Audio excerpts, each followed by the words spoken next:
Hi guys, இன்றைக்கி morning பார்த்தீங்கன்னா நாங்களும் வந்துட்டு அவர் கூடயே கிளம்பி வீட்டுக்கு வந்துட்டோம். ஏன் அப்படின்னா பையன் வந்து கொஞ்சம் ரெடி ஆகிட்டான், கை பரவாயில்ல அப்படிங்கிறதுனால வந்துட்டு ஒரு 9:30க்கு மேலே அவனையும் கொண்டு போய் ஸ்கூலில் விட்டுட்டு வந்தாச்சு. வந்ததையும் சின்ன சின்ன ஷூட்ஸ் இருந்தது அப்படிங்கிறக்காக அதோட எடிட்டிங் ஒர்க் எல்லாம் முடிச்சுட்டு அதுக்கப்புறம் எனக்கு ஆஃப்டர்நூன் குக் பண்ண ஸ்டார்ட் பண்ணிட்டேன். இன்றைக்கி வந்து நான் மட்டும்தான் அப்படிங்கிறதுனால எண்ணெய் கத்திரிக்காய் குழம்பு தான் வச்சேன். இது வந்து என் ஹஸ்பண்ட் பிடிக்காது. ஸோ இந்த மாதிரி சில டிஷ்ஷஸ் எல்லாம் வந்து நான் தனியாக இருக்கும்போது மட்டும்தான் வந்து செஞ்சுக்கிறது. அதுக்கப்புறம் 3 o'clock மேலே போய் பையனையும் கூட்டிகிட்டு வந்துட்டு இங்கே பக்கத்தில் இருக்க சிவன் கோயில் வந்து 4:30க்கு மேலே தான் ஓப்பன் பண்ணுவாங்க அப்படிங்கிறதுனால நானும் அவனும் வந்துட்டு 4:30க்கு மேலே தான் போனோம்.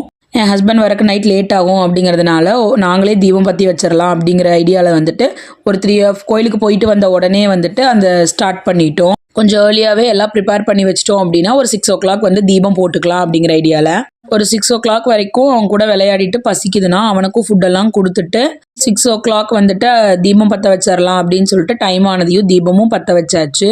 ஃபஸ்ட்டு வந்து சாமி படத்துக்கிட்ட தான் தீபம் பற்ற வைப்பேன். இந்த டைம் வந்து எங்கிட்ட இருக்க காமாட்சி விளக்குல பற்ற வச்சது மட்டும் இல்லாமல் 2 கார்த்திகை தீபத்துலையும் வந்துட்டு பற்ற வச்சு எடுத்து வச்சுட்டேன். அதுக்கப்புறம் தான் வந்துட்டு முன்னாடி வீட்டு வாசலில் வீட்டுக்குள்ளே அந்த மாதிரி எல்லாம் வந்து நான் தீபம் வைக்கவே ஸ்டார்ட் பண்ணேன். அதுக்கப்புறம் வந்துட்டு வெளியே எல்லாமே தீபம் வச்சு முடிச்சு ஒரு 8 o'clock மேலே தான் வந்துட்டு ஹஸ்பண்ட் வந்து ஒர்க் முடிஞ்சே வந்தாங்க. சிம்பிளாக வந்துட்டு டின்னருக்கு தோசை ஊற்றி முடிச்சாச்சு. உங்கள் வீட்டில் நீங்கள் எப்படி உங்கள் கார்த்திகை தீபம் செலிப்ரேட் பண்ணுவீங்கன்னு சொல்லி மறக்காமல் கமெண்டில் சொல்லுங்கள். பை.